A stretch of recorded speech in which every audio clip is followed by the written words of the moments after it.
ത്രിയേക ദൈവത്തിൻ്റെ അതിപരിശുദ്ധ നാമത്തിന് മഹത്വം ഉണ്ടായിരിക്കട്ടെ. ഇന്ന് ഈ യൂട്യൂബിൽ കൂടി എന്നെ ശ്രവിക്കുന്ന ഏവർക്കും ക്രിസ്തു യേശുവിൽ സ്നേഹവന്ദനം. കർത്താവിൽ പ്രിയവരെ, ഇന്ന് നിങ്ങളോടൊപ്പം പങ്കുവയ്ക്കുവാൻ ആഗ്രഹിക്കുന്ന വേദവാക്യം വിശുദ്ധ മത്തായി എഴുതിയ സുവിശേഷം 21 അധ്യായം അതിൻ്റെ 12 വാക്യമാണ്. യേശു ദേവാലയത്തിൽ ചെന്നു ദേവാലയത്തിൽ വിൽക്കുന്നവരെയും വാങ്ങുന്നവരെയും എല്ലാം പുറത്താക്കി. പൊൻവാണിഭക്കാരുടെ മേശകളെയും പ്രാവുകളെ വിൽക്കുന്നവരുടെ പീഠങ്ങളെയും മറിച്ചു കളഞ്ഞ് അവരോട്, എൻ്റെ ആലയം പ്രാർത്ഥനാലയം എന്ന് വിളിക്കപ്പെടും എന്നെഴുതിയിരിക്കുന്നു, നിങ്ങളോ അതിനെ കള്ളന്മാരുടെ ഗുഹയാക്കി തീർത്തു എന്ന് പറഞ്ഞു. ഇവിടെ നാം കാണുന്നുണ്ട്, കർത്താവ് ദേവാലയത്തിൽ ചെന്ന് വിൽക്കുന്നവരെയും വാങ്ങുന്നവരെയും എല്ലാം പുറത്താക്കി. ഇത്ര ദേഷ്യഭാവത്തോടു കൂടി എപ്പോഴും സൗമ്യനായും സ്നേഹവാനായും പെരുമാറുന്ന കർത്താവ് ഇത്ര ദേഷ്യത്തോടുകൂടി അവിടെ പെരുമാറാനുണ്ടായ കാരണം എന്താണ്? എന്തുകൊണ്ടാണ്? അതുതന്നെ അവിടെ പറഞ്ഞത്, ഇതെൻ്റെ ആലയമാണ്. ഇവിടെ എന്താണ് നടക്കേണ്ടത്? ഇവിടെ ആരാധനയാണ് നടക്കേണ്ടത്. ആരാധന നടക്കേണ്ടുന്ന സ്ഥലത്താണ് അവർ കള്ളന്മാരുടെ അത് ഗുഹയാക്കി അതിനെ മാറ്റിയിരിക്കുന്നത്. അതുകൊണ്ടാണ് കർത്താവ് അവിടെ ദേഷ്യപ്പെടുന്നത്. പ്രിയരെ, നമ്മുടെ ആലയം എപ്രകാരമുള്ളതായിരിക്കണം? വിശുദ്ധിയുള്ളിടത്ത് മാത്രമേ വിശുദ്ധന് പ്രവേശനമുള്ളൂ. വിശുദ്ധരായി ജീവിക്കേണ്ടത് നമ്മുടെ ഒരു കടമയാണ്. ഇവിടെ യെരുശലേം ദേവാലയത്തിലേക്ക് കടന്നു ചെന്നപ്പോൾ കർത്താവിന് മനസ്സിലായി, അവിടെ കടന്നു വന്നവരൊക്കെയും ആരാധനാ ഉദ്ദേശത്തോടുകൂടി കടന്നു വന്നവരല്ല എന്ന് മനസ്സിലാക്കിയിട്ടാണ് അവരെയെല്ലാം പുറത്താക്കുന്നത്. ഇവിടെ നാം വായിക്കുന്നത് വിൽക്കുന്നവരെയും വാങ്ങുന്നവരെയും ഒരുപോലെ പുറത്താക്കിയെന്നാണ്. വിൽക്കുന്നവരെ പുറത്താക്കിയാൽ പോരെ, കാരണം അവരല്ലേ ബിസിനസ് മൈൻഡോടുകൂടി അവിടെ ഉണ്ടായിരുന്നത്. എന്നാൽ വാങ്ങുന്നവരും ഒരുപോലെ തെറ്റുകാരാണ്. കാരണം അവരുടെ ഉള്ളിൻ്റെ വിചാരം അറിയാവുന്നവൻ കർത്താവ് മാത്രമാണ്. കർത്താവിനറിയാം ഏത് ഉദ്ദേശത്തോടു കൂടിയാണ് അവർ ദേവാലയത്തിലേക്ക് കടന്നു വന്നത്. എൻ്റെ കർത്താവിനെ, ദൈവത്തെ മഹത്വപ്പെടുത്തുവാനാണോ, അതോ കൂട്ടത്തിൽ രണ്ടും നടക്കും, തങ്ങളുടെ ആവശ്യങ്ങളൊക്കെയും സാധിക്കും, അതോടൊപ്പം വേണമെങ്കിൽ ദേവാലയത്തിലൊന്ന് കയറി പ്രാർത്ഥിച്ചിട്ട് പോകാം എന്നുള്ളൊരു ചിന്തയോടു കൂടിയാണോ വന്നതെന്ന് കർത്താവിന് തികച്ചും അറിയാമായിരുന്നു. അതുകൊണ്ടാണ് ആ രണ്ടു കൂട്ടരെയും പുറത്താക്കിയത്. എന്നാൽ ഇന്ന് നടക്കുന്നതും ഇതൊക്കെ തന്നെയല്ലേ? ദേവാലയത്തിൽ ചില പെരുന്നാളുകളും അല്ലെങ്കിൽ മറ്റ് പ്രത്യേക ഒരു കൺവെൻഷൻ അതോടനുബന്ധിച്ചുള്ള ഓരോ കാര്യങ്ങളും നടക്കുമ്പോഴും പൂർണ്ണമായും ദൈവത്തോട് പറ്റിച്ചേർന്ന് നടക്കുക, അല്ലെങ്കിൽ ദൈവത്തിന് മഹത്വം കൊടുക്കുക എന്ന ഒരു ആഗ്രഹത്തോടു കൂടിയാണോ ഏവരും കടന്നു വരുന്നത്? അതോടൊപ്പം മറ്റു കാര്യസാധ്യങ്ങൾ, അതിനോടൊപ്പം എന്തൊക്കെ നമുക്ക് ചെയ്യാമോ അതൊക്കെയും ചെയ്യണം എന്ന ആഗ്രഹത്തോടു കൂടിയാണോ വരുന്നത്? നാം തീർച്ചയായിട്ടും നമ്മെ തന്നെ ശോധന ചെയ്യേണ്ടിയിരിക്കുന്നു. പ്രവാചകന്മാരുടെ പുസ്തകത്തിലും പറയുന്നു, എൻ്റെ ആലയം സകല ജാതികൾക്കുമുള്ള പ്രാർത്ഥനാലയം എന്ന് വിളിക്കപ്പെടും. അവിടെ അശുദ്ധിക്ക് സ്ഥാനമില്ല. ഒരശുദ്ധനും അവിടെ പ്രവേശിക്കുവാൻ പാടില്ല. കാരണം അത് വിശുദ്ധ സ്ഥലമാണ്. അതുകൊണ്ടാണ് അവരെയൊക്കെയും പുറത്താക്കി അവരുടെ തെറ്റ് ചൂണ്ടിക്കാണിക്കുവാൻ കർത്താവ് ശ്രമിച്ചത്. അവരെ പുറത്താക്കുമ്പോൾ ഇന്ന് നമുക്കത് അങ്ങനെ അത്രമാത്രം പ്രതികരിക്കുവാൻ ആർക്കാണ് കഴിയുക? നാം ഓരോരുത്തരും പ്രതികരണശേഷി നഷ്ടപ്പെട്ട ഒരു സമൂഹത്തിലാണ് ജീവിക്കുന്നത്. തിന്മയ്ക്കെതിരെ പ്രതികരിക്കുവാൻ കഴിയുന്നില്ല. എല്ലാവരും കൂടെ നടന്ന് അവരോടൊപ്പം ചേർന്ന് നടന്ന് അവരെയൊക്കെയും പ്രീതിപ്പെടുത്തി സന്തോഷിപ്പിച്ച് മുന്നോട്ട് പോവുകയാണ്. എന്നാൽ യഥാർത്ഥത്തിൽ നാം ചെയ്യേണ്ടത് എന്താണ്? ദൈവമക്കളെങ്കിൽ ദൈവത്തോട് പറ്റിച്ചേർന്ന് നടക്കണമെങ്കിൽ തീർച്ചയായിട്ടും വിശുദ്ധിയോടുകൂടി ജീവിച്ചേ മതിയാവുകയുള്ളൂ. ദേവാലയം ആരാധനയ്ക്കുള്ള സ്ഥലമാണെന്ന് വിവേചിച്ചറിയേണ്ട ഒരു കാര്യമുണ്ട്. ഇന്നും നാം കണ്ടുവരുന്ന ഈ അരുതാത്ത പ്രവൃത്തികളൊക്കെ മാറ്റി തികച്ചും ദൈവത്തോട് പറ്റിച്ചേർന്ന് നിൽക്കുന്ന ഒരു സ്ഥലമാക്കി അതിനെ കണ്ടെങ്കിൽ മാത്രമേ കൂടുതൽ മനുഷ്യരെ അവിടേക്ക് ആകർഷിക്കുവാൻ നമുക്ക് കഴിയുകയുള്ളൂ. ആവശ്യമില്ലാത്ത എന്തു കൂത്തുകളി കാണിക്കയിലും ഒക്കെയും ഉള്ളപ്പോൾ അതിൻ്റെ പുറകെയാണ് മനുഷ്യൻ ഇന്ന് ഓടുന്നത്. യേശുവിൻ്റെ പ്രവേശനം അവിടെ ഉണ്ടോ? യേശുവിൻ്റെ പ്രവേശനം അവിടെ നിഷേധിക്കുകയല്ലേ നാം ചെയ്യുന്നത്? തികച്ചും ദേവാലയത്തിലേക്കുള്ള പ്രവേശനം, അതെ, ദേവാലയത്തെക്കുറിച്ചുള്ള എരിവ് എന്നെ തിന്നുകളയുന്നു എന്നാണ് പറയുന്നത്. അത്രമാത്രം തീഷ്ണതയോടെ നമുക്ക് ചെയ്യുവാൻ പറ്റുന്നുണ്ടോ?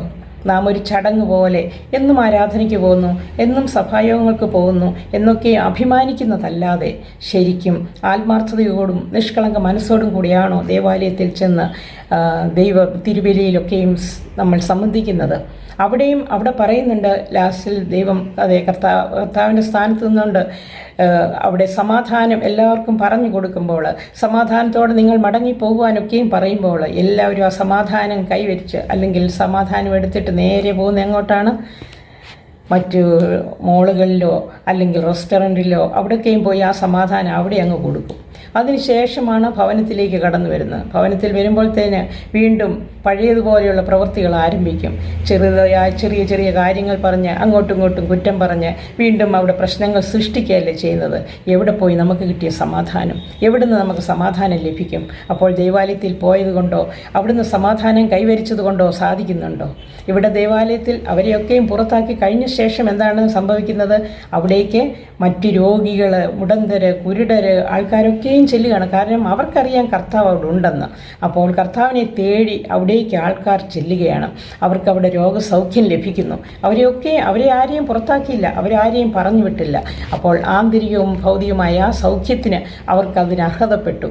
അവർക്ക് ആ സൗഖ്യമൊക്കെയും ലഭിച്ച് അവർ സമാധാനത്തോടെ പോയി. നാം അത് കാണുന്നുണ്ട്. ഇങ്ങനെ ദേവാലയത്തെക്കുറിച്ച് എരിവ് നമുക്ക് ഉണ്ടായിരിക്കണം. നമ്മൾ ദേവാലയത്തിൽ പോകുന്നത് തികച്ചും ദൈവത്തെ മഹത്വപ്പെടുത്തുവാനും ദൈവത്തിന് ആരാധന കഴിക്കുവാനും നമ്മെ തന്നെ സ്വയമായി യാഗമായി അർപ്പിക്കുവാനും വേണ്ടിയാണ് എന്നൊരു ചിന്ത നമുക്കുണ്ടായിരിക്കണം. മറ്റൊരിടത്ത് നാം കാണുന്നുണ്ട്, ഈ ഭൗതിക മന്ദിരത്തിൽ പ്രവേശിക്കുവാൻ ഇന്ന് നമ്മൾക്ക് പല തടസ്സങ്ങൾ കാണുന്നുണ്ട്. ഇത്തരം തടസ്സങ്ങളൊക്കെ ഉണ്ടാകുന്നുണ്ട്. ഇനിയും മറ്റൊരു ഭാഗത്തായിട്ട് നാം നോക്കിക്കേ, എന്താണ് കാണുന്നത്? 1 കൊരിന്ത്യർ 3:16 എന്താണ് പറയുന്നതെന്ന് നോക്കാം. നിങ്ങൾ ദൈവത്തിൻ്റെ മന്ദിരമെന്നും ദൈവത്തിൻ്റെ ആത്മാവ് നിങ്ങൾ വസിക്കുന്നു എന്നും അറിയുന്നില്ലയോ? ദൈവത്തിൻ്റെ മന്ദിരം നശിപ്പിക്കുന്നവനെ ദൈവം നശിപ്പിക്കും. ദൈവത്തിൻ്റെ മന്ദിരം വിശുദ്ധമല്ലോ, നിങ്ങളും അങ്ങനെ തന്നെ. അവിടെ നാം യെരുശലേം ദേവാലയത്തിലേക്ക് കടന്നു ചെന്ന ആൾക്കാരുടെ ആ വിശേഷത കണ്ടു. ഇവിടെ കാണിക്കുന്നു, ദൈവത്തിൻ്റെ മന്ദിരം നമ്മൾ തന്നെയാണ് ദൈവത്തിൻ്റെ മന്ദിരം. ഈ മന്ദിരത്തിൽ ദൈവത്തിന് പ്രവേശനമുണ്ടോ? ഇവിടേക്ക് യേശുവിന് പ്രവേശിക്കുവാൻ കഴിയുന്നുണ്ടോ? അപ്പോൾ എത്രമാത്രം വിശുദ്ധിയോടെ ഈ മന്ദിരം കാത്തു സൂക്ഷിച്ചെങ്കിൽ മാത്രമേ യേശു പ്രവേശിക്കുകയുള്ളൂ. യോഹന്നാൻ 3:16 ഒരു രക്ഷകനായി യേശുവിനെ ഈ ലോകത്തിലേക്ക് ദൈവം അയച്ചുവെങ്കിൽ ഇവിടെ 3:16 കാണിക്കുന്നു, നിങ്ങൾ തന്നെയാണ് മന്ദിരം, നിങ്ങളാണ് ദൈവത്തിൻ്റെ മന്ദിരം. ആ മന്ദിരത്തിൽ വസിക്കണമെങ്കിൽ, ദൈവത്തിന് പ്രവേശനം വേണമെങ്കിൽ ആ മന്ദിരം എപ്പോഴും ക്ലിയർ ആയിരിക്കണം, വിശുദ്ധമായിരിക്കണം. വിശുദ്ധിയുള്ളിടത്ത് മാത്രമേ വിശുദ്ധൻ പ്രവേശിക്കുകയുള്ളൂ. അതുകൊണ്ടാണ് അവിടെ പറയുന്നത്, നിങ്ങൾ ദൈവത്തിൻ്റെ മന്ദിരമെന്ന് നിങ്ങൾ അറിയുന്നു, ആ മന്ദിരം നശിപ്പിക്കുന്നതിനെ ദൈവം നശിപ്പിക്കുമെന്നാണ് പറയുന്നത്. ഇവിടെ നമ്മുടെ പാപത്തിൻ്റെ എല്ലാ അഴുക്കും കഴുകിക്കളഞ്ഞ് നാം ഒരു പുതുക്കം പ്രാപിച്ചവരായി തീർന്നെങ്കിൽ മാത്രമേ ഇവിടെ കർത്താവിന് പ്രവേശനമുള്ളൂ. അല്ലെങ്കിൽ നാം നശിക്കപ്പെട്ട മന്ദിരമായി തീരും. ദൈവം നമ്മെ നശിപ്പിക്കുകയും ചെയ്യും. അപ്പോൾ അതിനുവേണ്ടിയല്ല നാം ജീവിച്ച് നമ്മെ രക്ഷിച്ച് ഈ ലോകത്തിലേക്ക് ദൈവം കൊണ്ടുവന്ന് നമ്മളെ വിടുവിച്ചെടുത്തത്. പാപത്തിൻ്റെ അടിമത്തത്തിൽ നിന്നൊക്കെയും നമ്മളെ വീണ്ടെടുത്തത് എന്തുദ്ദേശത്തിനാണ്? നമ്മളെ ഓരോരുത്തരെയും നിത്യജീവന് അവകാശികളാക്കി തീർക്കുവാൻ വേണ്ടിയാണ്. അങ്ങനെ കൃപ പ്രാപിച്ചെങ്കിൽ മാത്രമേ നമ്മെ തന്നെ നമുക്ക് വിശുദ്ധിയോടെ സൂക്ഷിക്കുവാൻ സാധിക്കുകയുള്ളൂ. പരിശുദ്ധാത്മാവിൻ്റെ കൃപ, പരിശുദ്ധാത്മാവിൻ്റെ ആ സാന്നിധ്യം നമുക്കുണ്ടായിരിക്കണം. ആ കാര്യസ്ഥനോട് നാം ചോദിച്ച്, ഓരോ കാര്യങ്ങളും ചോദിച്ച് പരിശുദ്ധാത്മാവ് കാര്യസ്ഥൻ നമ്മോട് കൂടെ ഉണ്ടെങ്കിൽ ഒരിക്കലും പാപത്തിൻ്റെ അടിമത്തത്തിലേക്ക് നാം നടന്ന് നീങ്ങിയില്ല. സാഹചര്യങ്ങൾ ഉണ്ടായിരിക്കാം, പക്ഷേ അവിടെ ഒന്നും നമ്മളെ അടിമപ്പെടുത്തുവാൻ പിശാചൻ സാധിക്കുകയില്ല. കാര്യം നമ്മിൽ വസിക്കുന്നത് പരിശുദ്ധാത്മാവാണ്. നമ്മൾ വിശുദ്ധീകരണം പ്രാപിച്ചവരാണ്. അതുകൊണ്ട് വിശുദ്ധി പ്രാപിച്ച് ദൈവത്തെ നമ്മിലേക്ക് ആകർഷിക്കുക എന്നാണ് നാം ചെയ്യേണ്ട കാര്യം. നമ്മളിൽ എല്ലാവിധമായ പാപചിന്തകളും പാപവിചാരങ്ങളും കഴുകിക്കളഞ്ഞ്, മറ്റുള്ളവർക്ക് നോക്കുമ്പോൾ നാം വിശുദ്ധരായിരിക്കാം, പക്ഷെങ്കിൽ നമുക്ക് നമ്മെ തന്നെ അറിയത്തുള്ളൂ നാം എത്രമാത്രം വിശുദ്ധരാണെന്ന്, അല്ലേ? ഓരോ നിമിഷവും നാം കഴുകൽ പ്രാപിച്ചവരായി, പുതുക്കം പ്രാപിച്ചവരായി, നമ്മുടെ കഠിനമേറിയ ഹൃദയത്തെയൊക്കെയും കല്ലുപോലുള്ള ഹൃദയത്തെയൊക്കെയും മാറ്റി അവിടെയൊക്കെയും മാംസളമായൊരു ഹൃദയം, അതായത് സ്നേഹമുള്ള ഒരു ഹൃദയം, അതാണ് നമുക്ക് ആവശ്യം. എങ്കിൽ മാത്രമേ, സ്നേഹം നമ്മിലുണ്ടെങ്കിൽ മാത്രമേ നമുക്ക് മറ്റുള്ളവരെയും അതുപോലെ കാണുവാൻ കഴിയുകയുള്ളൂ.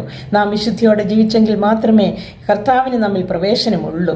അല്ലെങ്കിൽ കർത്താവ് നോക്കി നിന്നിട്ട് പറയും, എൻ്റെ കുഞ്ഞെ, എനിക്കതിനോട്ട് കടക്കാൻ പറ്റുകയില്ല, നിന്നോടൊപ്പം വസിക്കുവാൻ എനിക്ക് സാധിക്കുകയില്ല, കാരണം നീ എത്രമാത്രം അശുദ്ധിയിൽ അകപ്പെട്ടുവിടും. നീ മനം തിരിഞ്ഞ് എൻ്റെ സന്നിധിയിലേക്ക് കടന്നു വന്നാൽ തീർച്ചയായിട്ടും ഞാൻ നിന്നെ ഉപേക്ഷിക്കുകയില്ല.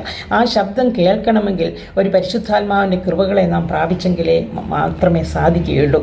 ഇന്ന് നമുക്ക് ചുറ്റും കാണുന്നത് നൈമിഷിക സുഖം തേടി എല്ലാവരും പോകുമ്പോൾ അതിലൂടെ ആ ജീവിതങ്ങളെല്ലാം മുറിച്ച് നഷ്ടപ്പെടുത്തി കളയുന്ന ഒരു സാഹചര്യമാണ് നാം കാണുന്നത്.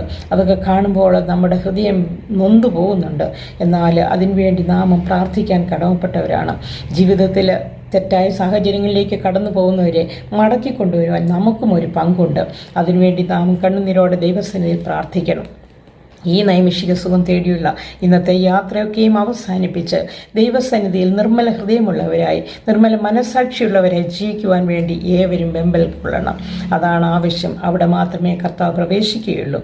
അതുകൊണ്ടാണ് റെവലേഷൻ വെളിപാട് പുസ്തകം 3:20 പറയുന്നത്, ഞാൻ വാതിൽക്കൽ നിന്ന് മുട്ടുന്നു, ആരെങ്കിലും എൻ്റെ ശബ്ദം കേട്ട് വാതിൽ തുറന്നാൽ ഞാൻ അവൻ്റെ അടുക്കൽ ചെന്ന് അവനോടും അവൻ എന്നോടും കൂടി അത്താഴം കഴിക്കും. അതിനുള്ള ഒരുക്കമായിരിക്കണം നമ്മുടെ ജീവിതം. നമ്മുടെ കുറവുകളെയൊക്കെ ഏറ്റുപറഞ്ഞുപേക്ഷിച്ച് നമ്മുടെ ഈ ഹൃദയത്തെ ഒരു നിർമ്മല ഹൃദയമാക്കി മാറ്റി ഒരു പൈശാചിക ചിന്തകളും കടന്നു വരാതെ അങ്ങനെയുള്ള ഒരു സാഹചര്യത്തിൽ കൂടി കടക്കുവാൻ നാം അനുവദിക്കാതെ നമ്മെ ഏറ്റവും വെടിപ്പോടെ നമ്മെ ഏറ്റവും വിശുദ്ധിയോടെ കാത്തു സൂക്ഷിച്ചെങ്കിൽ മാത്രമേ ഈ മന്ദിരം നശിപ്പിക്കാതെ ഇരിക്കുകയുള്ളൂ. അല്ലാതെ ദൈവം നമുക്ക് വേണ്ടി ജീവൻ തന്നു, അവൻ നമുക്ക് വേണ്ടി യാഗമായി തീർന്നത് നമ്മെ വീണ്ടെടുക്കുവാൻ വേണ്ടിയാണ്. ആ ചിന്ത നമുക്ക് എപ്പോഴും ഉണ്ടായിരിക്കണം. ആയതിനാൽ ദൈവകൃപയിൽ വളരുവാൻ, ദൈവത്തിൻ്റെ ആലോചന പ്രകാരം നടക്കുവാൻ, ദൈവത്തോട് പറ്റിച്ചേർന്ന് നടക്കുവാൻ തക്കവണ്ണം നമ്മളെ വിശുദ്ധീകരണത്തിൽ നിന്ന് വിശുദ്ധീകരണത്തിലേക്ക് കൊണ്ടുവരുവാൻ നാം ഓരോരുത്തരും ഓരോ നിമിഷത്തിലും ശ്രമിക്കേണ്ടതുണ്ട്. എങ്കിൽ മാത്രമേ പൂർണ്ണമായി നമ്മൾ ദൈവത്താൽ നിയോഗിക്കപ്പെട്ട ഒരു ആലയമായി തീരുകയുള്ളൂ. ഈ ആലയത്തിലേക്ക് നമുക്ക് യേശുവിനെയും ആനയിക്കാം. അതിനായി ദൈവം തമ്പുരാൻ നമ്മെ ഏവരെയും അനുഗ്രഹിക്കട്ടെ എന്ന് പ്രാർത്ഥിക്കുന്നു.